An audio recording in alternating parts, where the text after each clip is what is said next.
Good morning and welcome to Atlanta.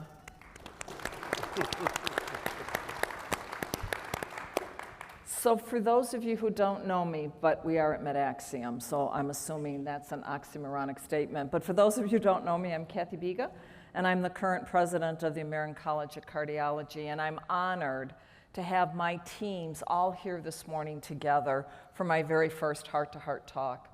For those of you that don't know how we do these podcasts at ACC, Dipti Ichporia was our president that sort of started them.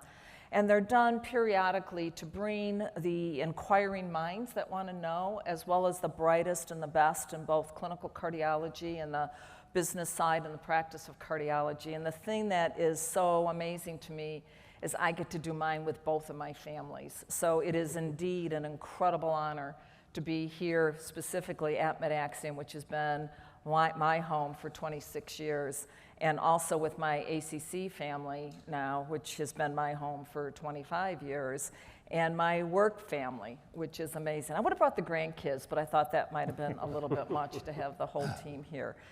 And what we want to do, we'd like to keep it interactive. I'm thrilled that so many of you were able to get here. We want to keep this interactive. Part of my presidency goal is to really work on some of those topics that are so important to us in our day-to-day lives and in our, what I call our true norths as we go back from here. And I know we always leave our MedAxiom meetings completely energized. Usually the list of to-dos is huge and dramatic. But I want to spend just a second talking about the growth of MedAxiom and where we started. Because I don't think, Jerry, we would have done this dyad talk back in 2001, because it was an administrative meeting. And I don't know if Warren's in the audience yet, but he'll be here later. And it was so fun to watch that evolution of us administrators coming together. And pretty soon we started dragging our physician administrators with us.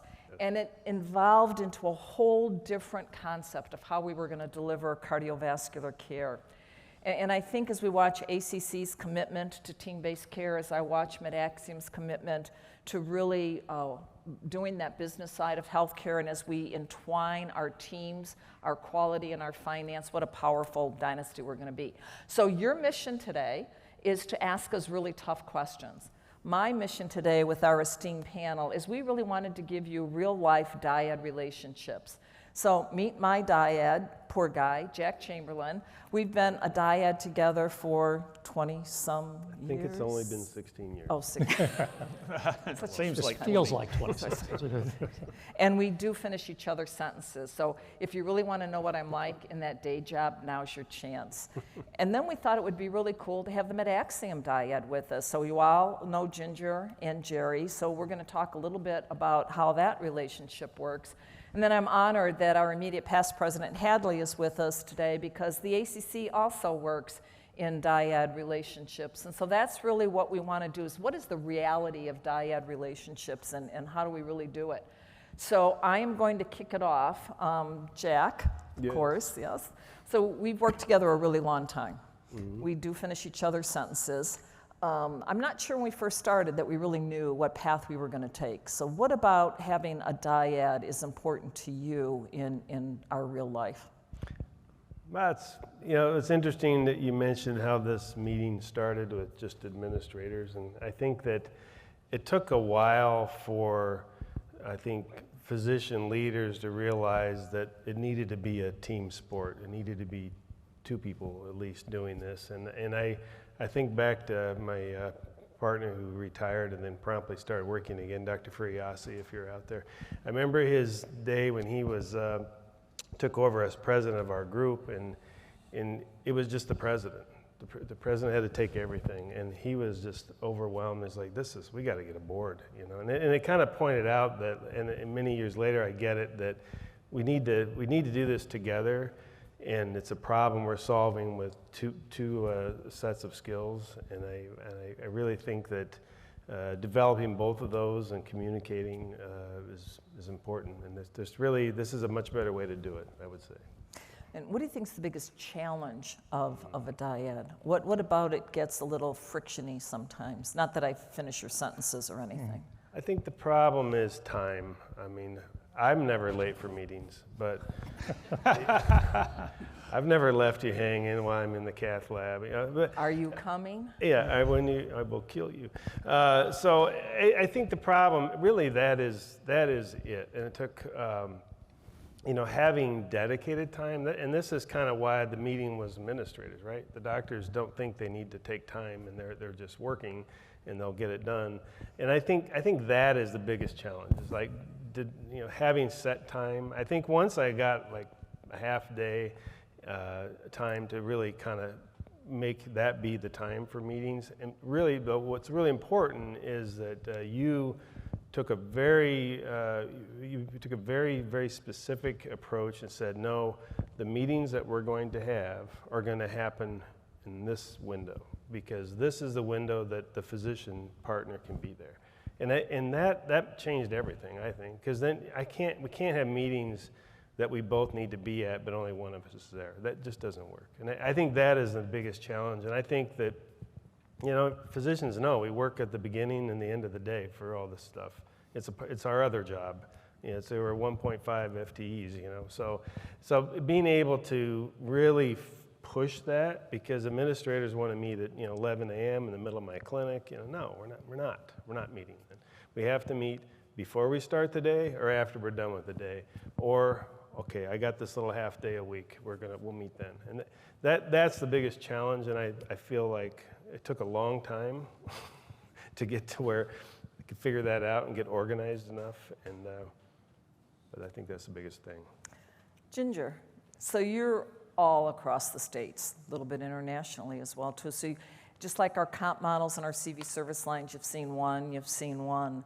But with your in-depth knowledge of how this all works, what would you consider the most important attributes for a successful dyad in the service line or in the practice? I think probably the single most important attribute is trust, and getting to know each other, understanding the skill sets that you each bring and how those skill sets are complementary to a common objective, so a common purpose. What's our purpose? If our purpose is overseeing a clinical area, if our purpose is overseeing an entire service line, what are our objectives? What are our strategies? Making sure we're aligned in those areas, but building trust with each other, that I've got your back, or we've aligned on this. Sometimes you need the meeting before the meeting, that we're aligned on this, so when we go in, we're working together. And so I think that it creates an environment where that trust and the commitment to work together, that we're better together than we are apart, creates that foundation. Because if there's ever a concern that I don't necessarily trust that person, that they're aligned, or that they're maybe going to don't necessarily have my back, or we're not together and aligned on this, that starts to erode, and it's really hard to have a high-functioning team that lives within that or supported by that. So I think trust and spending the time to get to know each other and then aligning around that common purpose really creates the foundation for everything else. Yeah, and you mentioned trust, and I think I'm going to bring the hospital side of things, because when we first started our dyad, it was clinic-based. And then we went into cath labs. That was pretty easy to dyad roll, and non-invasive, and onward and so forth with our subspecialty. But as we look at our service lines, is it a triad? Are we moving into a triad relationship? Is that the best way to do it? Because I don't know that one person can do the practice and the service line. What are your thoughts on that? Yeah, I definitely think when you're looking at it in an expanded continuum of care, where you've got acute care services, procedural services, ambulatory services, bringing the perspectives across. We still live in an environment where the majority of time those services are rendered in different tax IDs. So for budgetary reasons and even organizational structure reasons, we're trying to meld a couple different org structures.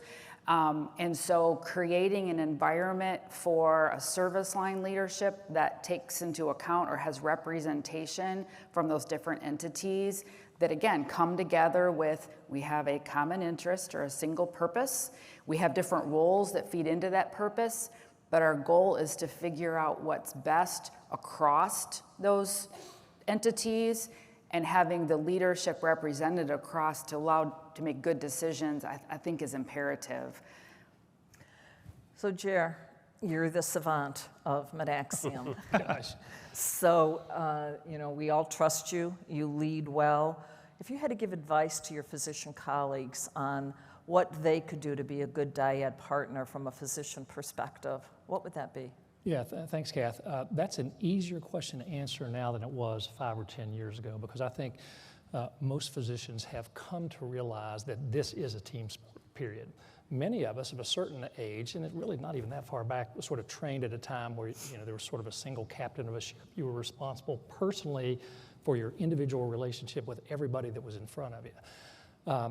Healthcare has changed dramatically, and I think that the physician enterprise has gotten the message, and I think we're probably teaching our younger colleagues better, that guys, girls, there's so much stuff you don't know. The clinical care, as I've said many times, is ultimately has to become table stakes. We never lose track of it.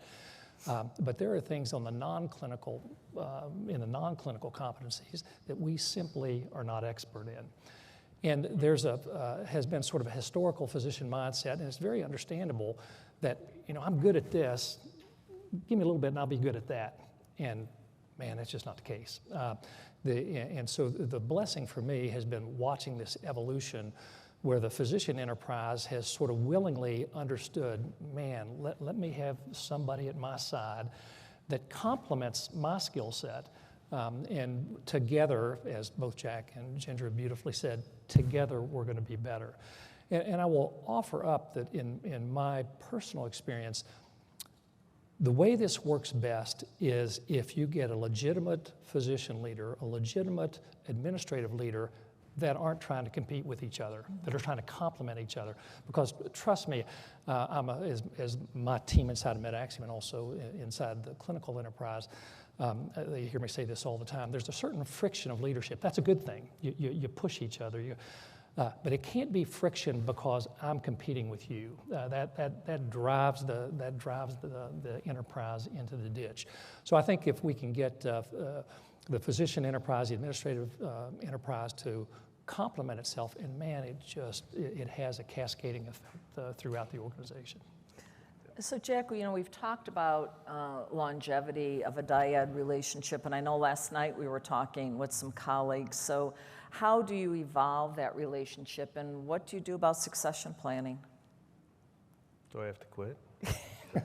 No, I think, the longevity, I think it really, and both you guys just touched on this, is really kind of having a long-term strategic vision that, you have little course corrections with your board or with your, retreats or whatnot, but you have a long-term view. And I think that as many of us deal with hospitals with, 1 week or 1 quarter views, we have the long views. And I think that helps us maintain a long relationship because we know what we're trying to build. Hiring the right doctors is not something you do in a month. You have to have an idea of what you need and what programs you want to develop doing that. And you have to have a long view of things. So I think that's the biggest thing. And I think succession planning, I think, we've tried to do things. For me, it's about getting elected. So I keep getting elected. Okay, I gotta quit running for this. So, but I think for the physician side of it, we've really tried to. We have our board is a practice operating committee. Right now we have a very robust board that has a nice spread in age and interest. That helps. Having a VP, I think, that you pull into important decisions, that's been a really helpful thing for us. And I think it helps kind of pull leaders forward to take more responsibility. And we have a lot of extra meetings. As important things happen, I just pull everyone. I'm not making this decision by myself. And then I think I want to kind of bring up these doctors over time to say, no, you're going to have to do this. You're going to have to commit the time over time. And then eventually I have to quit doing it. So, and then trying to get for succession planning for my administrative dyad, we just don't want her to quit. I know that she wants to quit, but I am retiring. Yeah. So it is kind of a thing where we have to, and it's complex because a lot of places it's like who's paying the bills, I think that's kind of the thing with us, but also having partners who know how to we're finding a new dyad who can understand what we've been doing and trying to do, because yes, Cathie is a unicorn, but she's, and everyone should to learn from her. And I think the biggest thing that Cathie does, I think that I would say that helps, is that she's really perfected the art of giving physicians guardrails, so that when because we have a lot of crazy ideas. Like you said, we're not trained in this. We just go, whoa, what if we do this or that? But Cathie's done a very nice job of saying, okay, and quickly, to say, no, you can't do that. And this is why. Now let's move on and let's talk to reality. And so that sort of thing, I think, helps kind of helps the doctors kind of see what we're going to do and what we can do, and then what's reality as we move forward. So Hadley, you just finished an incredible year. You called it a magical year. Member engagement was really, really important to you. Clinician well-being, also very important to you. How do you see dyad relationships, or do you see them as fostering an avenue that perhaps can help our physicians and all of our CV team in a well-being perspective? What do you think?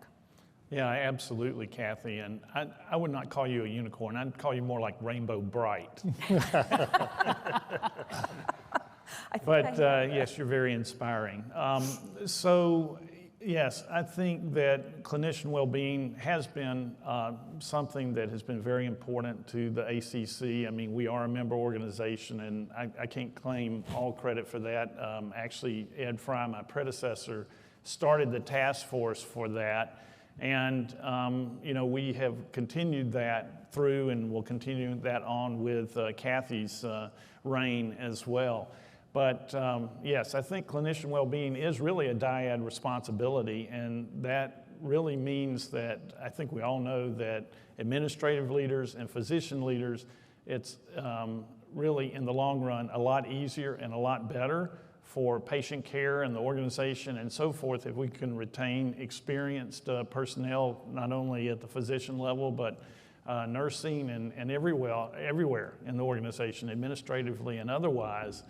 And so it's important for us to try and realize that, and then put in the mechanisms to understand how the members, how they're doing and what they need to try and stay within our workforce and stay within our organizations and our hospitals and our health systems.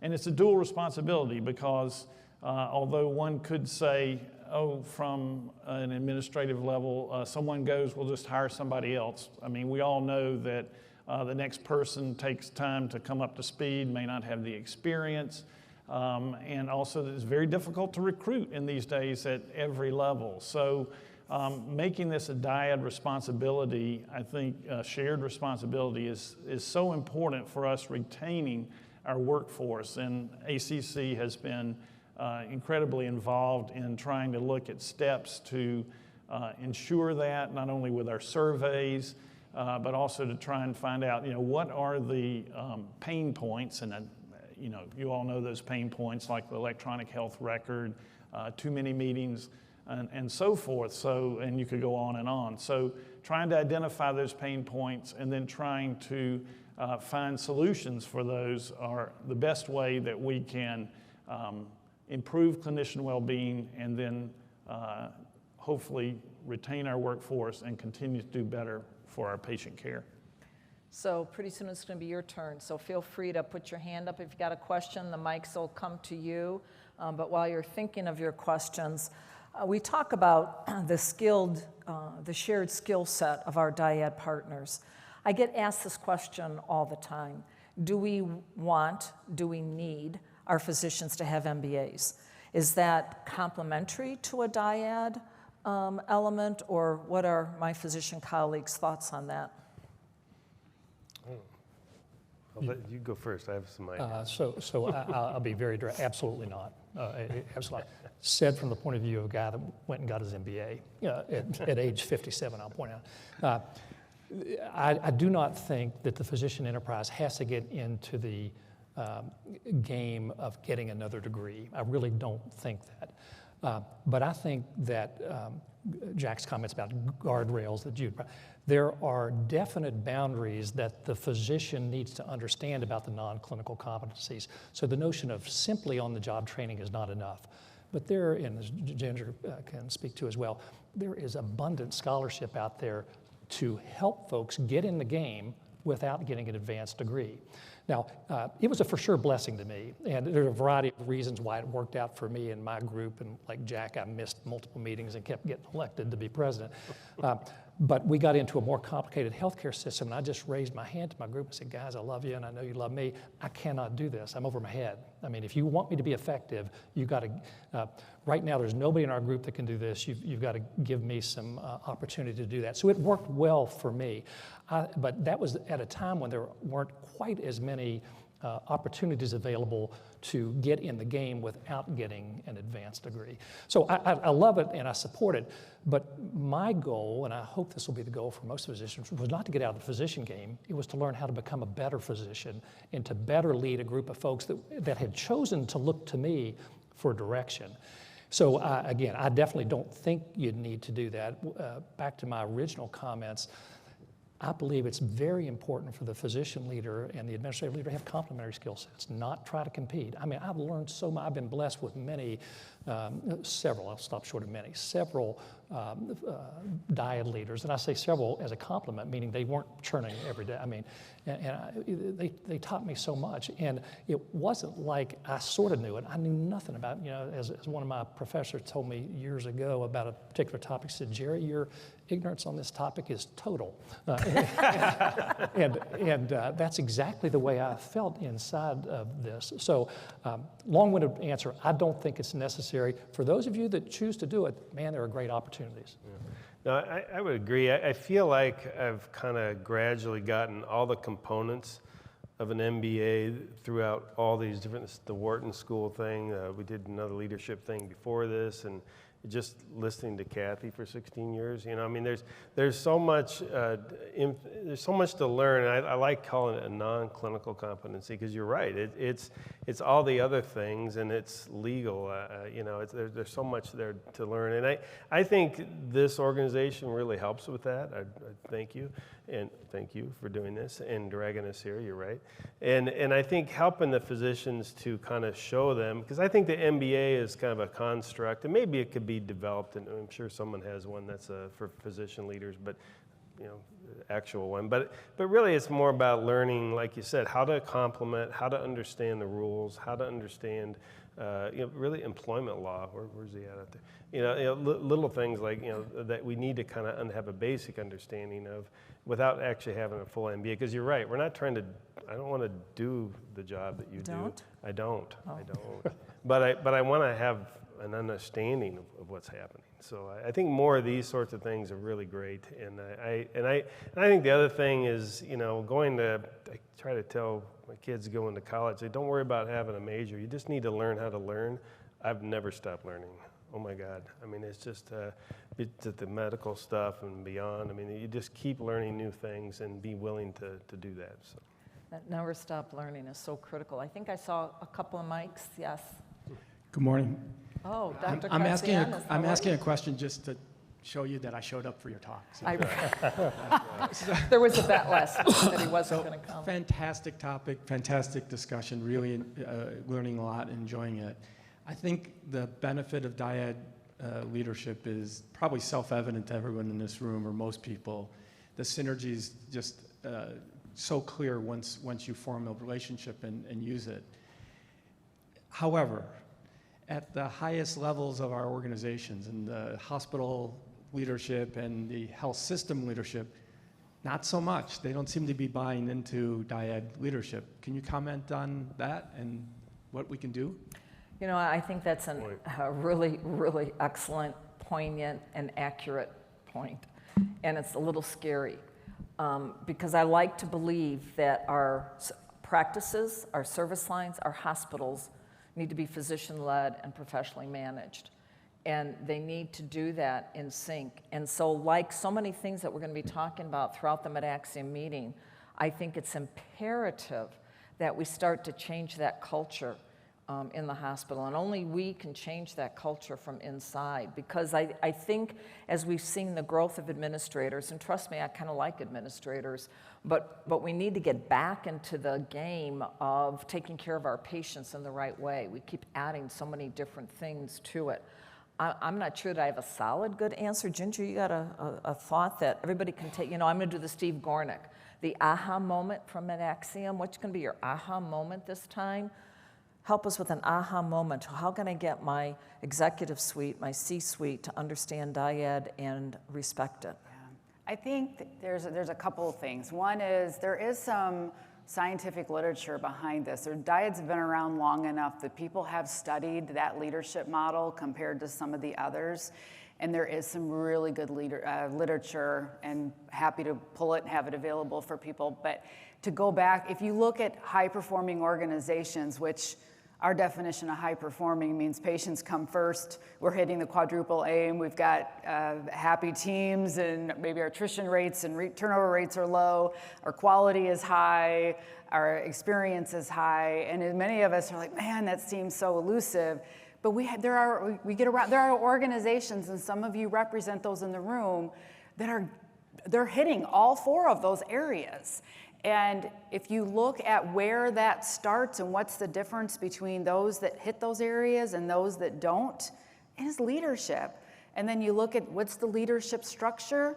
It's the dyad leadership, it's the trust, it's the partnership between clinical leadership, administrative leadership, it's the respect across the two, it's creating a org structure that gets as close for the decisions that need to be made to those that are delivering the care, so it's strong representation.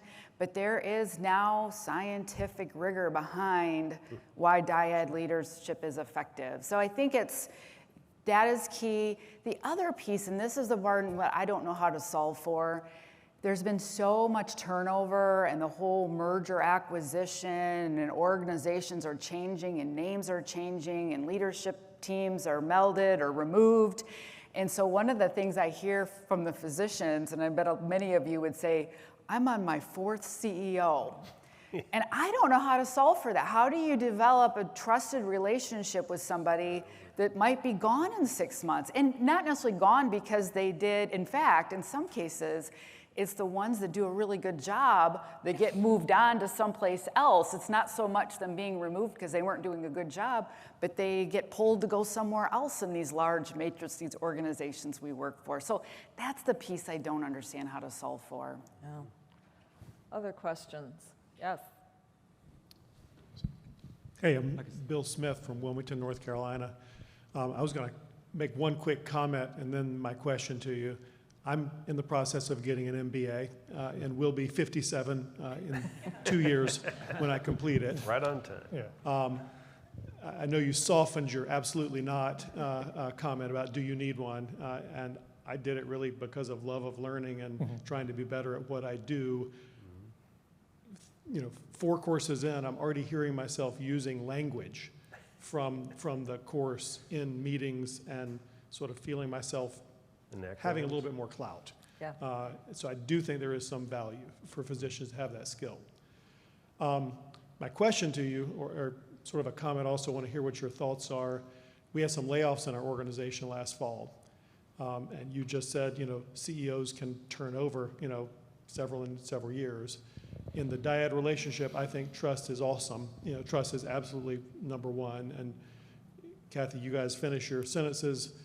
Dora has been known to tell me when we go to a dinner meeting, I don't think you'd like that. I think you'd really rather have such and such. And she's usually right, okay? She will tell me that. So we have a wonderful relationship. But as a physician who practices with part of my time, I'm really not fireable.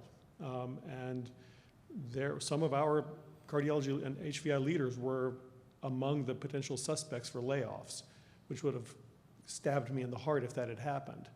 And so one of the things that I was coached, or we talked about, is that when something is controversial or this is something that's a really big deal, that might be, the physician's probably the one that needs to go out there and put his neck out and say, we're doing this. And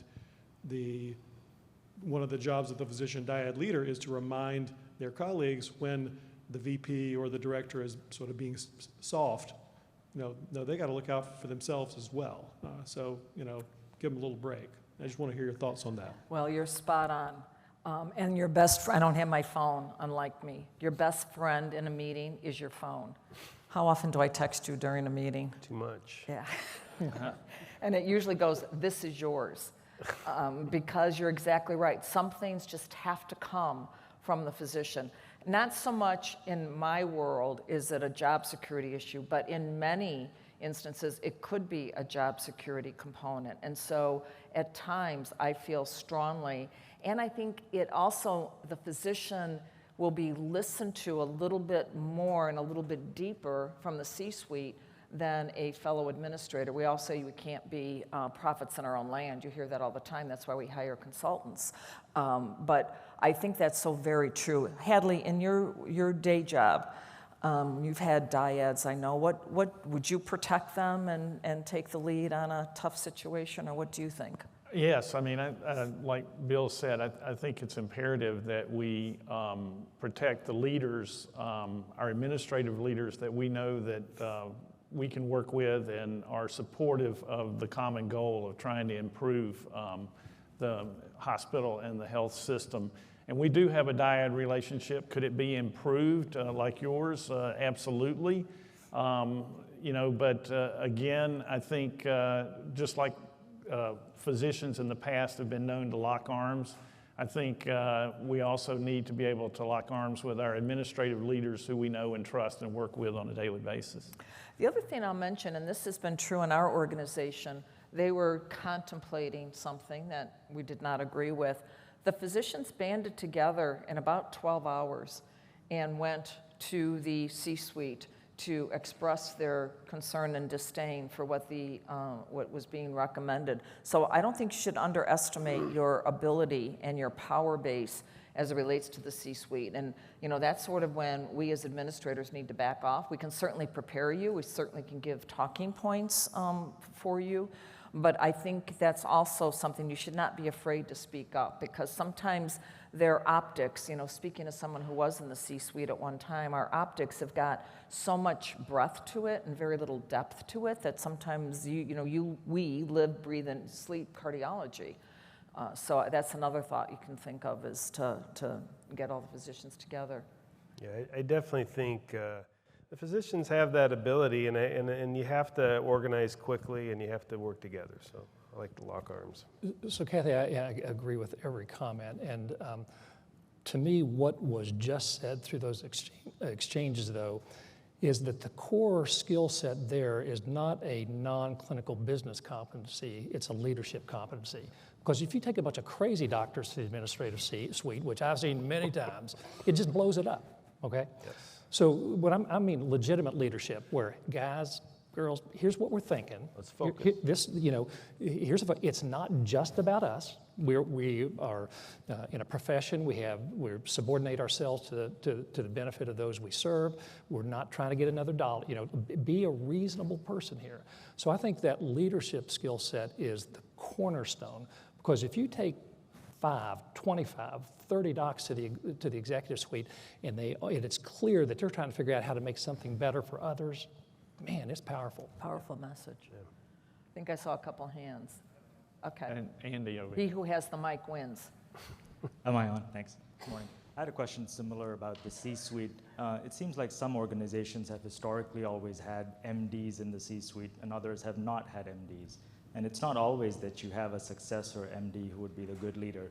Coming back to the dyad question, do you disadvantage yourself if you've historically always had one track, or should that change? I've never seen a hospital or a system go from an MD CEO to a non-MD. It's usually historically a lineage that follows. Right. Wanted to see what your thoughts were. That's an interesting question. Ginger, you have a thought on that? So we're seeing a lot of transition of that physician leadership role.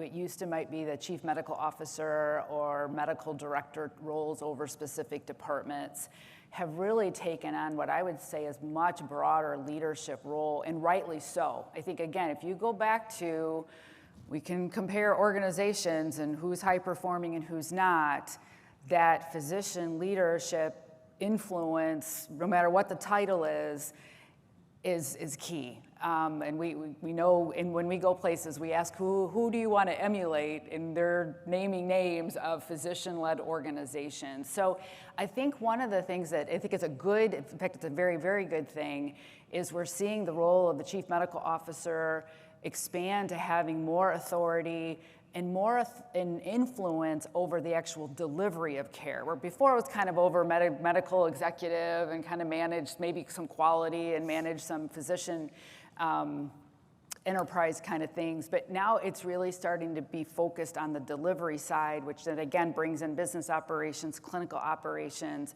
and a broader leadership role. Some organizations, it's a physician executive position, or you may see a physician in a CEO or in a COO type position. So regardless of what the title is, I think that broader, stronger oversight, influence, authority with that clinical perspective, it makes a difference in kind of what happens within the rest of the organization and the overall organization performance. So I agree with you. I think there's a lot of, we do it this way because we've always done it this way. There's been a lot of organizational kind of shakeup that I think has gone a long way to disrupt some of that. And again, at the end of the day, when the dust settles, where are the areas where we see high functioning leadership versus not? That strong physician leadership role is really important. Let me just add something onto that, which I agree with every word beautifully said and a great question. A passion of mine, as I talk about this around the country and with personal experience and seeing this in many organizations, I think it's imperative that we separate the degree of MD from what I refer to as white coat physician leadership. In other words, a leadership that has strong representation of people that are actually still engaged in the work. White coat. Yeah, I think, and so that my colloquialism is white coat physician leadership. And I don't mean that they have to be in the fray every second, but the notion that the best way for the physician to stay legitimate with their overall enterprise is I understand what it looks like in Epic. I mean, there are lines because you need them to actually have CEO capabilities as well. But I do believe that in organizations, the notion of white coat physician leadership makes a difference. So they truly know how to manage inboxes. Exactly, exactly. The pain of them. I know I saw a couple of other hands. Andy. Yeah, so I think MedAxiom's been fantastic for all of us in helping us regain our agency and understand the business of medicine and putting best practices out there like dyad leadership and pushing that forward. It's done that to teach us, again, the business of medicine with the first core value of the college, which is patient-centered, and that's been the focus. There's this disruptive force out there now, and you mentioned the word triad briefly. There's a force out there that's less interested in the business of medicine and more interested in the business of business, as we heard in the Bishop lecture. And I wonder how we deal with that. Do we invite them into the tent and we make this a triad? Do we fight for our agency and keep it patient-centered? How should we move forward in this relationship? Well, I'll start there because I think we lead forward and lean forward as MedAxiom has always done and ACC has done on the clinical side. I'm going to take the non-clinical side for a second. And I think that evolution, we've seen the evolutions. We saw the DRA back in 2006. We saw the fee schedule change 2010. We're seeing another change now. It's evolutionary. And I think our role as leaders is to educate. Educate, educate, educate. We cannot afford not to understand the unintended consequences that are going to evolve in our system because we are at a precipice of some sort. We all know that, cabbage is probably going to be a mandatory bundle with the new inpatient fee schedule. Well, I'm sure we'll talk a lot about it during the meeting. So we're starting to see those changes. And I think the most important thing we can do is to educate, because if we're full, and you have to educate the pros and the cons.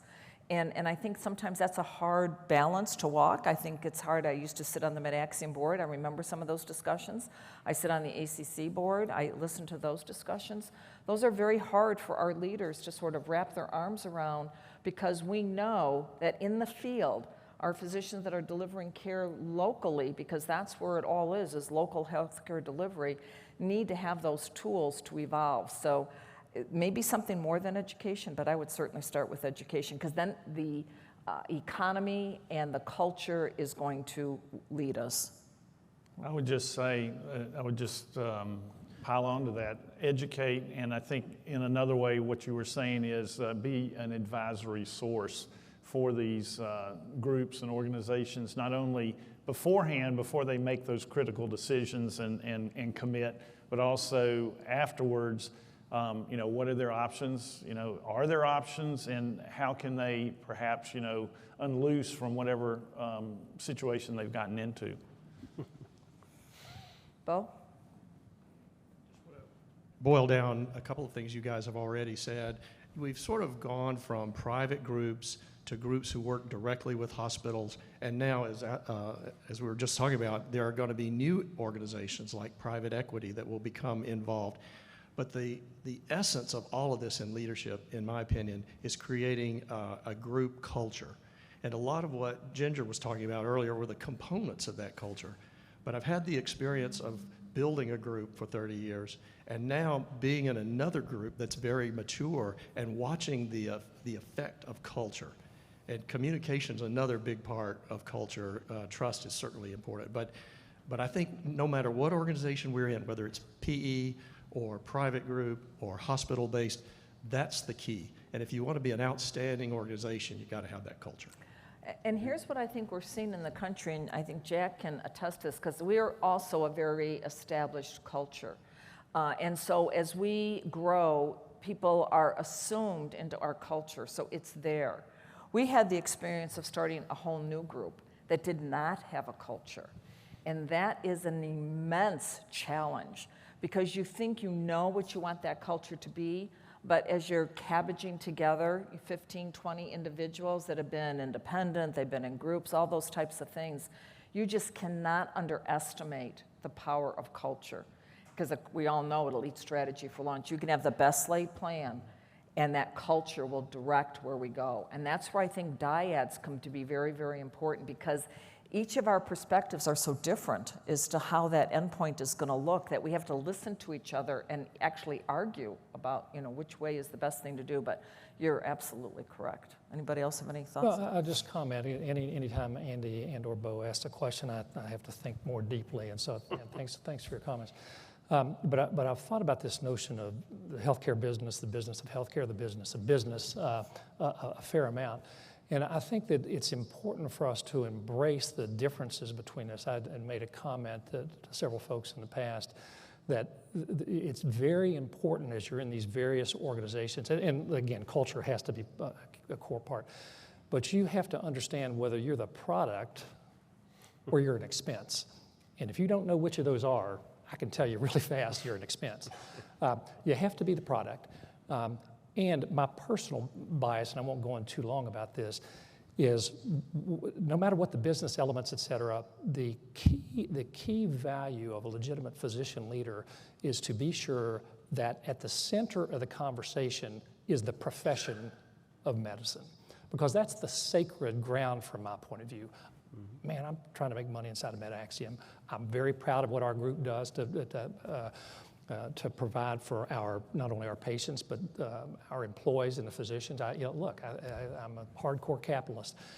But to the extent that we let our conversations get away from the notion of a profession, it's over. If we allow the industrial conversation to suck us as physicians, APPs, nurses, into that vortex, there is no way out, is my opinion. Yeah, professional and at the core. I know I saw a hand over here, yeah. So thank you guys who have spent 25 years putting this together and allowing us to be so sophisticated in the business of medicine. Do you have any suggestions or ideas about how you let C-suite, getting back to C-suite, understand that we care and we're involved and we are this sophisticated? I don't think they have any idea, and they don't give us the trust or the rope in that situation. So is MedAxiom or the ACC doing anything to educate up? Yeah, I think that's a critical element, and part of our new strategic plan, which Hadley unveiled at ACC in Atlanta just last week, includes that transformation of care that includes the health systems, and it's a goal that both ACC and MedAxiom will be working on together. And I know Minneapolis Heart is here. One of the most rewarding meetings, or some of the most rewarding meetings that I attended, their CEO was here. Their health system CEO was here. And he stayed. And he came back. And I think it spoke volumes for him, and it spoke volumes for MedAxiom. I don't know what our CEO would do if... but I think it would open our eyes a little bit. So I think it is incumbent on us to educate them, because again, cardiology is usually the largest driver of their contribution margin. So how important would it be? Because they go to AIC, you know, they're all at the American College of Healthcare Executives. That's their thing. And I know that we've talked about maybe trying to get some of our thought leaders into AIC, but that would be, I think, a really one way to do it, kind of a thing. And I think we saw one more question, and then I'm going to wrap us. Just it might get boring for people to listen to us too long, but we've gone forever. Yes? We talk a lot about kind of group level or hospital or system level dyads. Do you see value to extending that kind of throughout the organization, where you might have a cath lab medical director paired with admin, clinic, imaging, all of those? Could you speak a little bit to that? Yeah, I'll start, and then this is Ginger's world. That's where we started. If you can't get them to agree at the service line or the practice level, start easy. You have medical directors. Almost everybody has medical directors. Start there with your medical director, with their dyad director or manager. Have them start to make the staffing decisions. Have them start to make on-time starts. Have them decide why the cath lab isn't turning over so fast. Don't bubble it up to, you know, the 8th floor or wherever the C-suite is sitting, but let that prove your point that working together as a team, have them run their meetings together as a team. And Ginger, I'm sure that's what you see in the most successful organizations. That is absolutely right. I can line up 10 cath labs, and those that are managing their resources, again, minimized attrition, good throughput, good experience. It boils down to the physician leader of that space, which is typically the medical director, and the director of the cath lab or the manager of that team working in conjunction together. That physician leader is learning about the operations. They don't have to be an expert, but need to be aware, understand the budgets, and understand what are the things that affect? It's supply chain, it's throughput, it's room utilization, it's facility. Who has the most influence over the way we manage those things? It's the physicians. So bringing that partnership together, to me, that's the difference between a well-run, and I'll say department, versus not so much. And then back to the succession question, that's a great way to bring up new leaders by giving them kind of these areas that they can kind of cut their teeth on and get used to the leadership role, and then start to work, you know, those that are interested and have the talent, you can kind of bring them up. So it's a great way to also manage some of your succession planning for your leadership. So I think the answer is absolutely. Well, thank you for making my first heart-to-heart such a success. I'm going to ask each of our esteemed panelists to maybe give some words of wisdom to the audience. Hadley, you want to start us off? What do you want everybody to leave with today? Well, mine might be more historical than wisdom, but I think everyone's aware, just like MedAxiom, ACC is a member organization, and actually, you know, we just had a shindig a couple of weeks ago here and celebrating the 75th anniversary of ACC. It turns out that the first president of the ACC was actually an attorney, was not a physician, and that was because that was the person that could put the organization together. So I think we've had a long history, ACC itself, as a dyad relationship for not only our leadership, but for our membership. And I've had a great relationship with our CEO, Cathie Gates. I know that Cathie and Cathie will also have a great relationship, and I think it's all about what we can do for our membership, but it's with partnership with our amazing ACC staff. Absolutely. First of all, I'm honored to be part of this esteemed panel, and thank you, Cathie. What I would say is that in the last, and I think we've known this all along, but in the last year or two on the MedAxiom side, significant realization that we can have great operational plans and we can put together really good business management plans and we can have good staff and we can have all the patients. We all have lots of patients at this point. The difference between effective versus not effective and what we're trying to accomplish is leadership. And leadership can be learned. In fact, we commend all of you for engaging and coming to the meeting today and this weekend. We're going to spend a lot of time over the next few days. But I think us digging deeper into, and Jerry mentioned it, those leadership attributes, what do we need to motivate people? What do we need to improve or develop that healthy culture? What do we need to do to bring the decision-making back down to those people that are closest to the care that's being provided and keep those patients at our center? We're going to spend a lot of time talking about those things and how do we as leaders engage in some of those behaviors that'll make our teams that much more successful. And I think right now that's one of our missing ingredients. I think COVID kind of broke us even further, and so leadership it's imperative. Yeah, I'll be brief, and Andy talked about it a little bit, the notion of agency. From my point of view, the key thing for us to do as a committed group of folks is to engage. And I don't mean engage superficially, I mean engage so that you learn something new, that you teach something new, that you keep your eyes and ears open. And I think that when you engage, there are so many collateral benefits of feeling less burnout. You lift up others, others lift you up. Man, this is a team sport. And I'll take my last 30 seconds and just say a legitimate thank you to Cathie and to the ACC and MedAxiom. And I've had the blessing of being involved in MedAxiom on the utilitarian side back 25 years. And watch what has happened, and leaders like Cathie, Ed Fry, Hadley, we could go on, that have allowed the ACC to integrate the science and education and quality with MedAxiom's legitimate commitment to the non-clinical competencies. And I think that if we continue to do that, we have the premier professional organization, all of organized medicine. So I want to thank everybody out there. To the extent that you get to know MedAxiom better, I want you to, because look at Ginger, the other folks out here. It's even better than you think. Briefly, I would kind of make a little comment about having to continually re-educate CEOs that just understand that they won't be here as long as us.